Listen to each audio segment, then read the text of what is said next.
और चलिए आपको इसी बीच इस वक्त की बड़ी खबर बता दें, सुप्रीम कोर्ट से सिसोदिया को झटका लगा है। सुप्रीम कोर्ट से सिसोदिया को बड़ा झटका लगा। सुप्रीम कोर्ट ने कहा हम इस मामले में हस्तक्षेप नहीं दे सकते। दरअसल रिमांड को लेकर उनकी तरफ से याचिका दायर की गई थी और उसी याचिका पर सुप्रीम कोर्ट ने जवाब दिया। सुप्रीम कोर्ट से मनीष सिसोदिया को बड़ा झटका लगा। राहत फिलहाल मिलती हुई नजर नहीं आ रही। सुप्रीम कोर्ट की जो टिप्पणी आपको वो बताते हैं कि सुप्रीम कोर्ट की तरफ से क्या कुछ कहा गया। आपको जानकारी दे दें कि सुप्रीम कोर्ट ने सिसोदिया को सख्त लहजे में कहा, साफ तौर पर कहा कि आप हाई कोर्ट जाइए।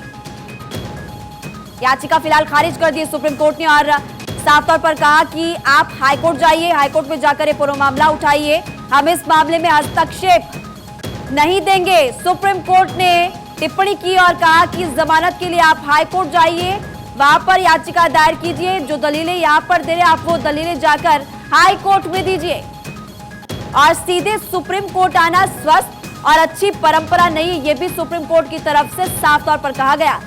बता दें आपको कि मनीष सिसोदिया की तरफ से जानकारी आपको दे दें कि याचिका दायर की गई थी रिमांड के खिलाफ। उन्होंने याचिका दायर की, उसी पर सुप्रीम कोर्ट में कुछ देर पहले सुनवाई शुरू हुई थी और हमने आपको जानकारी भी दी थी। आप सुप्रीम कोर्ट की तरफ से जो टिप्पणी की गई है वो आपको लगातार हम बता रहे हैं। साफ तौर पर सुप्रीम कोर्ट ने कह दिया कि जमानत के लिए आप हाई कोर्ट जाइए। जो दलीलें आप इस वक्त सुप्रीम कोर्ट में दे रहे हैं वो दलीलें आप जाकर हाई कोर्ट में दीजिए और सीधे सुप्रीम कोर्ट में आना ठीक बात नहीं है, स्वस्थ और अच्छी परंपरा नहीं है।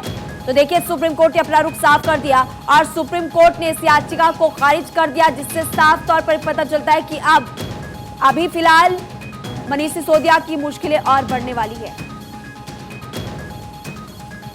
तो बता दें आपको कि सुप्रीम कोर्ट से मनीष सिसोदिया को बड़ा झटका लगा और सुप्रीम कोर्ट की तरफ से कहा गया कि हम इस पूरे मामले में हस्तक्षेप नहीं देंगे।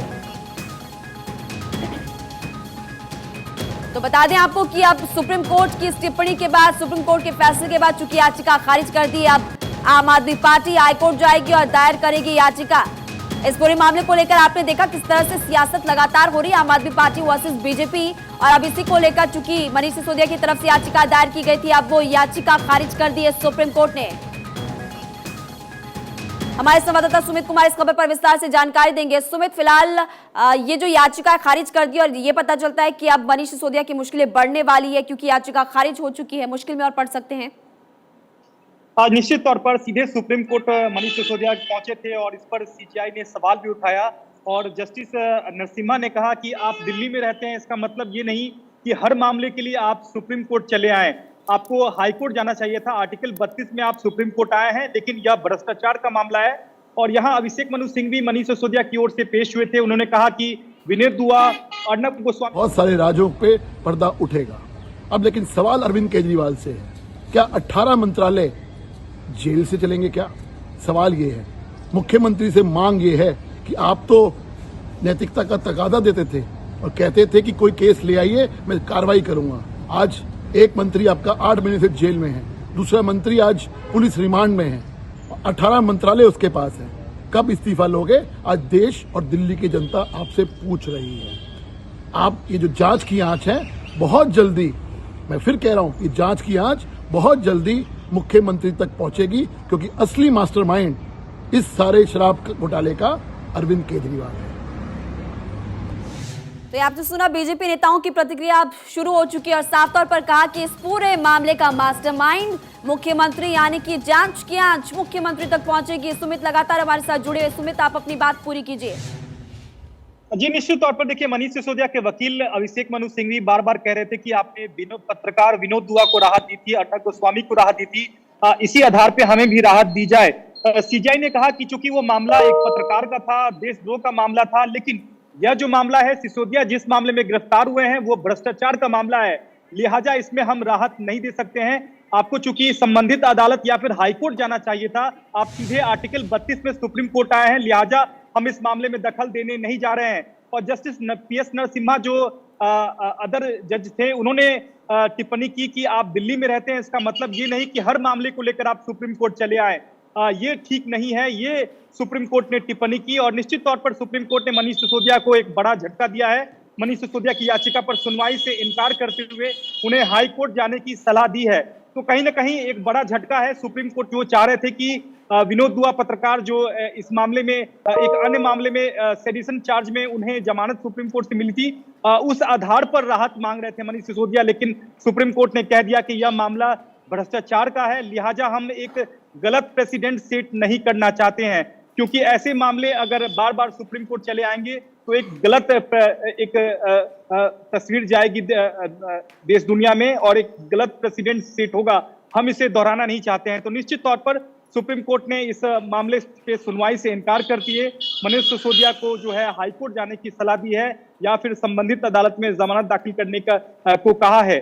तो यहाँ फिलहाल सुप्रीम कोर्ट से किसी भी तरह की राहत मनीष सिसोदिया को नहीं मिली है। बार बार अभिषेक मनु सिंघवी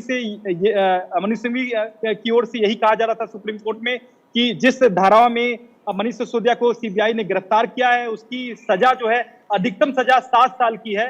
ऐसे में जो गिरफ्तारी हुई है वो अवैध है, लेकिन सीजीआई डीवाई चंद्रचूड़ ने कहा कि यह मामला भ्रष्टाचार का है और हम गलत प्रेसिडेंट सेट नहीं करना चाहते हैं। आप आर्टिकल 32 में आप सुप्रीम कोर्ट आए हैं जो कि सही नहीं है। आपको आर्टिकल 226 के तहत दिल्ली हाई कोर्ट जाना चाहिए था। बिल्कुल, आपने बहुत ही विस्तार से जानकारी दी इस पूरी खबर पर। और जानकारी के लिए हमारे साथ हमारे कंसल्टिंग एडिटर अमित मिश्रा जी भी जुड़े हुए हैं, साथ ही न्यूज रूम से हमारी पॉलिटिकल एडिटर अदिति नागर भी जुड़ी हुई है। Over to you Amit ji.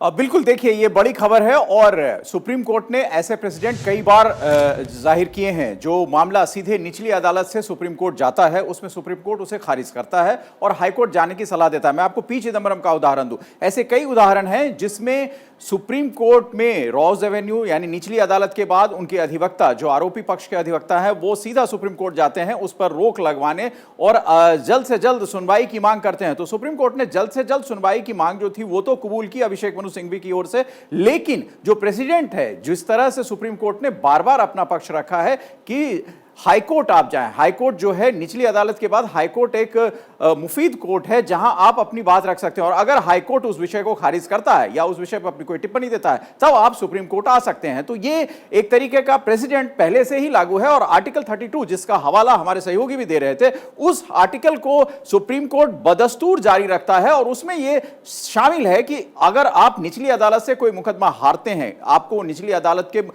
फैसले पर एतबार नहीं है, तो आपको सुप्रीम कोर्ट जाने के बजाय हाईकोर्ट जाना पड़ेगा क्योंकि वो एक ऐसा क्षेत्र है जहां आपकी बात सुनी जाएगी। और सुप्रीम कोर्ट चूंकि बहुत मामले हैं, लंबित हैं और इसलिए भी सुप्रीम कोर्ट ऐसे मामलों को जल्द से जल्द एंटरटेन नहीं करता है। वो एक जो प्रक्रिया है, सामान्य प्रक्रिया, उसमें जाहिर करता है। तो आम आदमी पार्टी को ये आज एक बड़ा झटका लगना ही था। उन्हें अगर कानूनी प्रक्रिया का पालन करना था तो वो हाईकोर्ट ही जाते और सुप्रीम कोर्ट जाकर उन्होंने एक तरीके से अपनी जो चीजें थी उसको और जाहिर कर दिया और हाईकोर्ट की तरफ अब उन्हें जाना पड़ेगा क्योंकि हाईकोर्ट में ही मामला होगा। और मैं बताऊं, मुझे जो लगता है जो अब तक के ट्रेंड हैं उसमें इन मनीष सिसोदिया को संभवतः सुप्रीम कोर्ट के पहले कहीं कोई रिलीफ नहीं मिलने वाला है क्योंकि उसके पहले उन्हें सीबीआई पूछताछ के लिए एक्सटेंशन मांगेगी अगले 5 दिन के बाद और वहां एक्सटेंशन मिलेगा उनको, फिर वो हाईकोर्ट उनके वकील मूव करेंगे, लेकिन उसके बाद सुप्रीम कोर्ट ही इस विषय में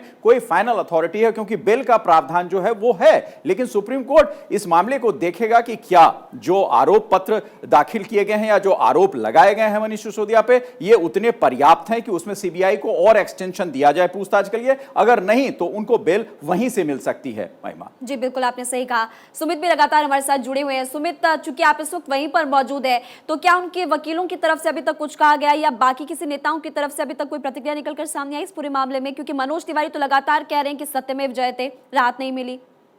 देखिए, एक गलत प्रेसिडेंट सेट करने की कोशिश बार बार अभिषेक मनु सिंघवी करते हैं क्योंकि आपको याद होगा कि पवन खेरा का मामला जब उन्हें असम पुलिस गिरफ्तार करती है तो वो सीधे सुप्रीम कोर्ट चले जाते हैं और सुप्रीम कोर्ट से उन्हें हालांकि राहत भी मिल जाती है और वही चाह रहे थे कि मनीष सिसोदिया के मामले में भी उसी तरह की जो है वो राहत उन्हें मिले। लेकिन सुप्रीम कोर्ट ने यहाँ 2 टूक कह दिया है कि यह मामला भ्रष्टाचार से जुड़ा मामला है, ऐसे में इस मामले में हम दखल नहीं दे सकते हैं। और देखिए, इस मामले में अभी सीबीआई जांच सुमित, आपके पास लौटेंगे। अदिति नागर भी लगातार हमारे साथ जुड़ी हुई है। अदिति, बड़ा फैसला यहाँ पर सुप्रीम कोर्ट ने जाहिर तौर पर झटका यहाँ पर मनीष सिसोदिया को लगा है। अब आगे ये कहना गलत नहीं होगा कि मनीष सिसोदिया की मुश्किलें और बढ़ने वाली है। बिल्कुल, लेकिन कल आम आदमी पार्टी के जो कार्यकर्ता थे, तमाम लोग थे, उनको ये लगा था कि सुप्रीम कोर्ट के दरवाजे खटखटाने के बाद कुछ बदलाव आ सकता है। एफआईआर क्वैश करने की बात कही, तमाम वो चाहते थे, लेकिन जिस तरीके से सुप्रीम कोर्ट का आज रुख रहा और हाल ही में जैसे कांग्रेस में जो पवन खेड़ा वाला मुद्दा हुआ, तमाम चीज़ें हुई, ऐसे में ये माना जा रहा था कि संभवतः बेल को लेकर या एफआईआर क्वैश को लेकर तमाम कुछ अच्छी खबर आम आदमी पार्टी के लिए आ सकती है, क्योंकि पिछले लंबे दिनों में चाहे फिर वो पंजाब गवर्नमेंट का जिस तरीके से खींचातानी बजट सेशन को लेकर चल रही है गवर्नर के साथ, या देखा जाए तो पहले सत्येंद्र जैन और फिर मनीष सिसोदिया, जिसमें खुद अरविंद केजरीवाल ने ये चैलेंज किया था कि अगर पकड़ सकते हो तो पकड़ो और गिरफ्तार करते क्यों नहीं, क्योंकि कल से लगातार वो उनका ये बयान बहुत ज़्यादा तेज़ी से चल रहा है। और अब ऐसे में जब चार्जशीट फाइल हुई और कल जब राउज एवेन्यू में 5 दिन की रिमांड की बात आई तो वो भी एक बड़ा झटका था, लेकिन उसके बाद जब सुप्रीम कोर्ट पहुंचने की बात थी तो ये कहीं ना कहीं माना जा रहा था कि शायद कोई अच्छी खबर आम आदमी पार्टी के लिए, मनीष सिसोदिया के लिए आ सकती है। लेकिन ऐसे में जब सुप्रीम कोर्ट का ये रुख रहा, क्योंकि ट्रायल कोर्ट जाने का उन्होंने सुझाव दिया, उन्होंने लोअर कोर्ट में जाने का सुझाव दिया और कहा कि हर मुद्दे के लिए आप सुप्रीम कोर्ट में नहीं आ सकते। बहुत बखूबी सुमित जी ने यहाँ पर समझाया है कि सुप्रीम कोर्ट का क्या रुख था, क्या मसले थे और किस आर्टिकल के तहत और तमाम चीज़ें। तो ऐसे में ये जो उन्होंने प्ली वापस करी और उसको अब बंद कर दिया है, तो ये एक बड़ा झटका आम आदमी पार्टी के लिए। अब अगले 5 दिन रिमांड पे रहना होगा और उसके बाद जो चार्जशीट और तमाम चीज़ें होंगी, उसके बाद भी सीबीआई कितना संतुष्ट है उस पूछताछ को लेकर, आगे कितने दिन की और रिमांड चाहती है, तमाम ऐसी चीज़ें आपको देखने को मिलेंगी।